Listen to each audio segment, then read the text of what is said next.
ఒకరినొకడు దయగలిగి కరుణాహృదయులై క్రీస్తునందు దేవుడు మిమ్మును క్షమించిన ప్రకారము మీరును ఒకరినొకడు క్షమించుడి. ఏం చేయాలంట? ఏం చేయాలమ్మా? ఒకరినొకడు క్షమించుకోవాలి. క్షమించాలా లేదా? మాట్లాడాలి. మీరు మాట్లాడితే నాకు కూడా ఉద్యోగంగా ఉంటుంది. మీరు గమ్మునున్నారనుకో, క్షమాపణ కలిగిన బిడ్డలముగా మనము ప్రతి విశ్వాసి సంఘములో ఉండవలసిన క్రమాలను దేవుడు మనకు బోధిస్తున్నాడు. చూడాలిటు అందరూ చూడండి. మనం ఏం చేయాలి?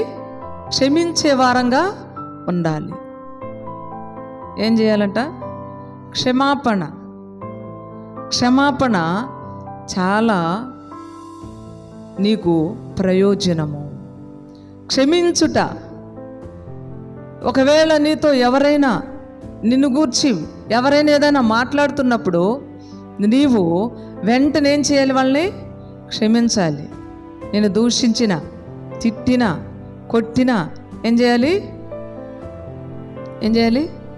కొట్టినా కూడా భలే విడ్డూరంగా చెబుతుంది ఏంటి వాక్యం అనుకుంటూ ఉంటారు.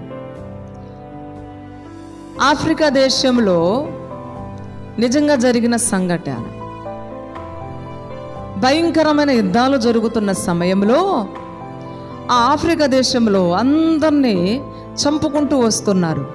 ఒక కుటుంబంలో 2 పిల్లలు, 2 తల్లిదండ్రులు. ఈ 4 ఆ చిన్న పేద కుటుంబంలో ఉన్నారు.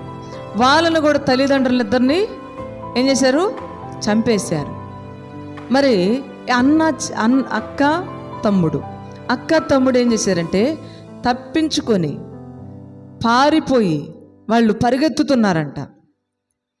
ఆ సైనికుడు తల్లిదండ్రులిద్దరిని చంపి వీళ్ళిద్దరు వెంట పడ్డాడు.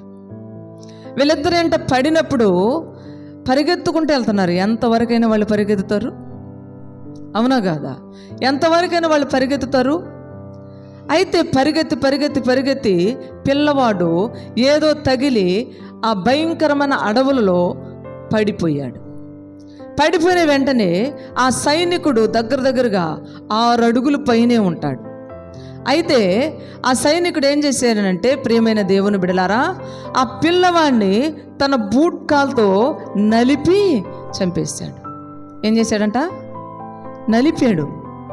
మరి యుద్ధంలో సైనికులు బూట్లు ఎట్టంటి అలా అడిగేస్తేనే భయంకరంగా మనిషి ప్రాణాన్ని కోల్పోతాడు.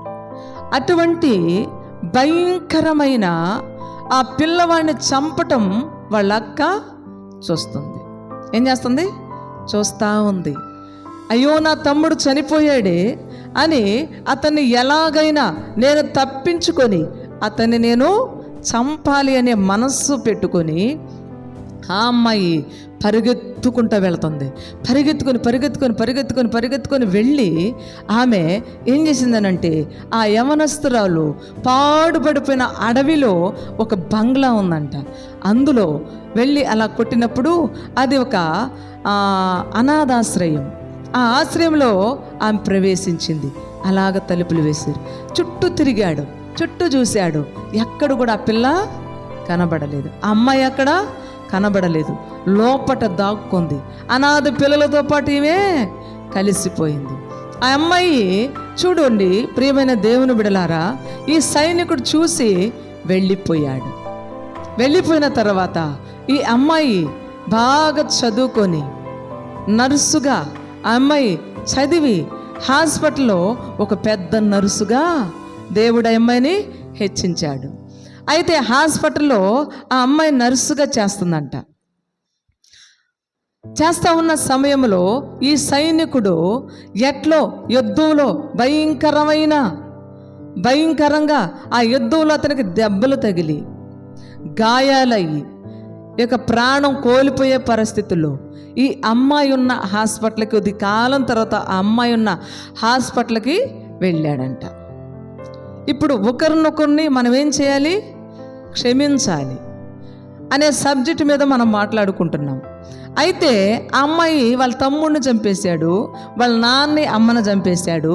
ఇప్పుడు ఆ అమ్మాయి ఏమనుకుంది? అతడు ఎప్పటికైనా నేను చంపాలి అనుకుంది. అయితే మనసులో ఉంచుకొని బాధతో అనాథగా పెరిగి చదువుకొని నర్సుగా ఇప్పుడు హాస్పిటల్లో ఒక నర్సుగా చేస్తూ ఉంది. ఇప్పుడు ఈ సైనికుడు భయంకరమైన గాయముల చేత కొర ప్రాణముతో ఎట్లో హాస్పిటల్ దగ్గరికి వెళ్ళాడు. వెళ్ళిన వెంటనే ఆయన అమ్మాయిని ఆ సైనికుడు గుర్తుపట్టలేదు. అమ్మాయి అయితే వచ్చిన వెంటనే నా చేతికి దొరికాడు అని హృదయంలో ఆనందంగా ఉంది, సంతోషంగా ఉంది. ఏదో ఒక మత్తు ఇంజెక్షన్ ఇచ్చి చంపేయాలని అనుకుంటూ ఉంది. వచ్చాడు, ఆ గాయాల మీద అవన్నీ మందేస్తుంది. ఎలా చంపాలి అని అమ్మాయి మైండ్లో ప్రిపేర్ అవుతుంది. అప్పుడు ఒక రోజు దేవుడు మాట్లాడుతున్నాడంట.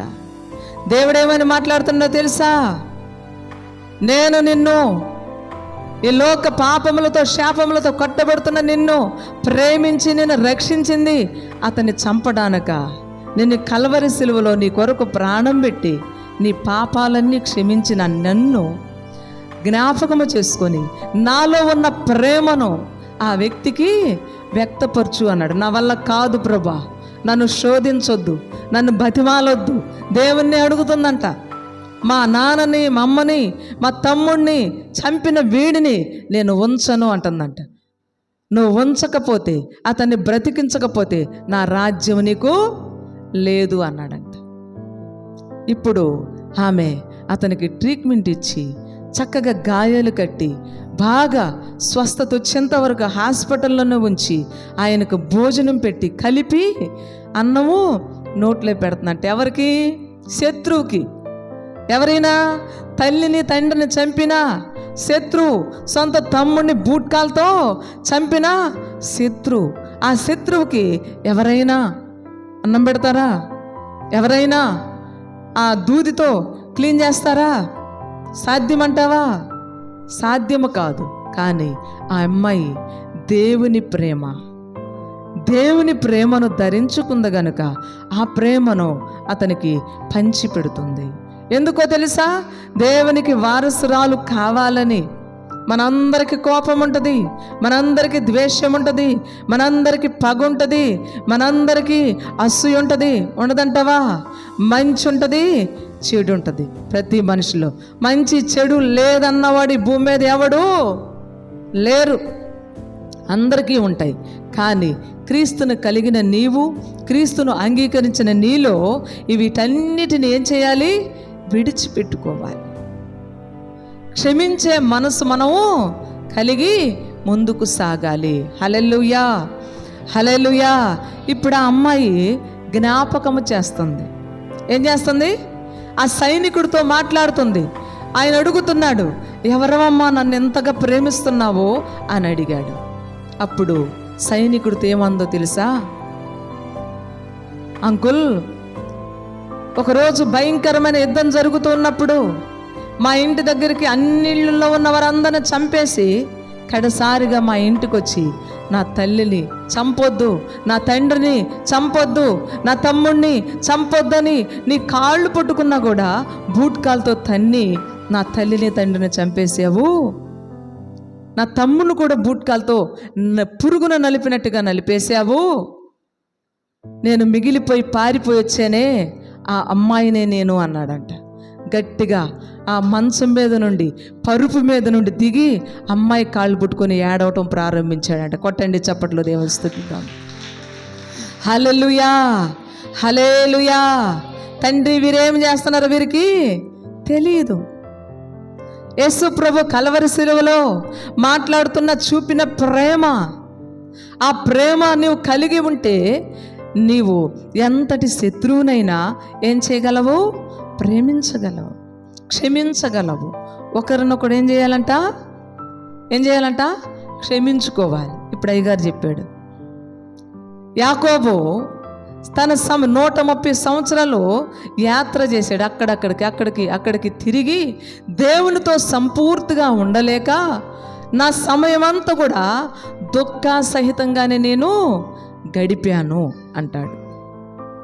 సమయాన్ని వృధా చేశాను, సమయాన్ని దేవునికి సంపూర్తిగా నేను ఇవ్వలేకపోయాను. మరి నీ యవన జీవితాన్ని ఎవరికి ఇస్తున్నావు? నీ బ్రతుకును ఎవరికి సమర్పణ చేస్తున్నావు?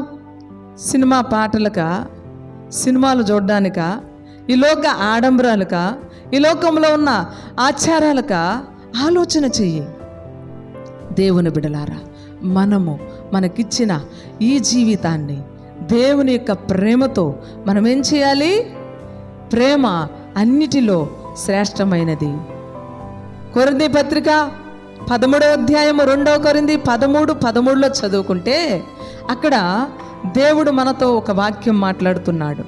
చూడండి, 2వ కొరింథీ 13వ అధ్యాయం 13వ వచనాన్ని చదవండి. అమ్మా,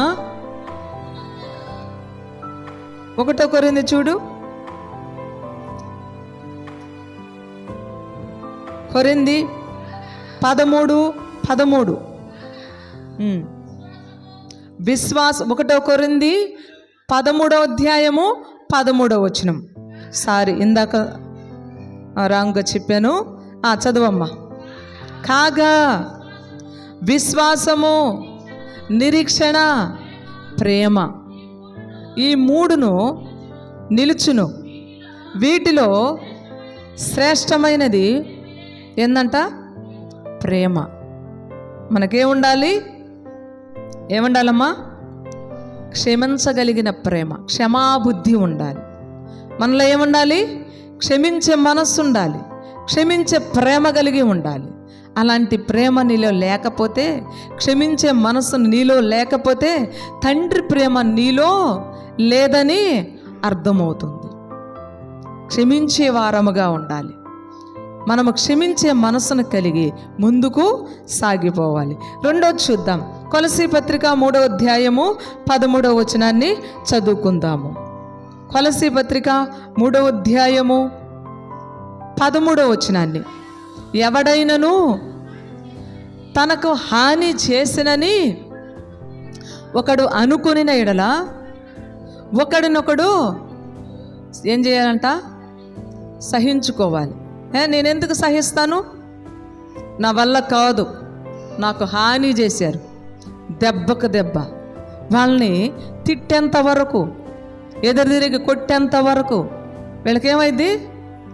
వీళ్ళకంట ఏమవుతుందంట? కోపము వారి జీవితంలో, వారి ప్రతి నరాల్లో ఏం చేస్తుందంట? ఉరకలెత్తుతుందంట. కొంతమంది చెప్తూ ఉంటారు, ఒక వ్యక్తి ఒక మాట అన్నాడని సహించలేని విశ్వాసివి నీవు విశ్వాసివేనా?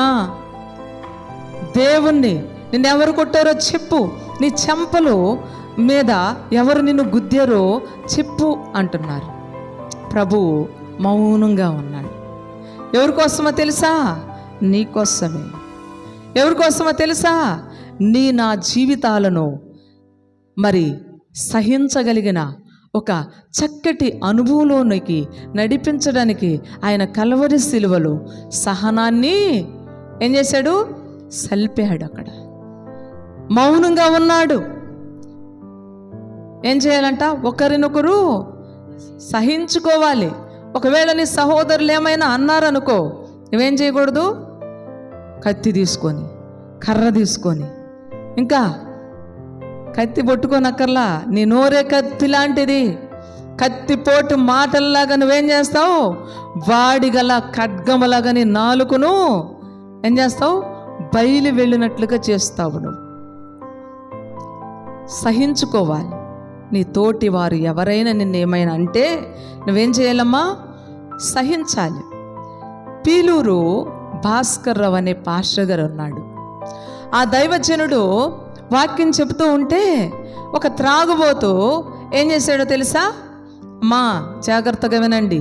ఈ త్రాగుబోతు భయంకరంగా తిట్టాడంట. పాస్టర్ గారిని ఏం చేశాడు? భయంకరంగా తిట్టాడు, భయంకరంగా దూషణ మాటలు మాట్లాడాడు. అయితే ఈ పాస్టర్ గారు ఒక్క మాట కూడా చెప్పలేదంట. ఆపేయమన్నాడు వాక్యాన్ని.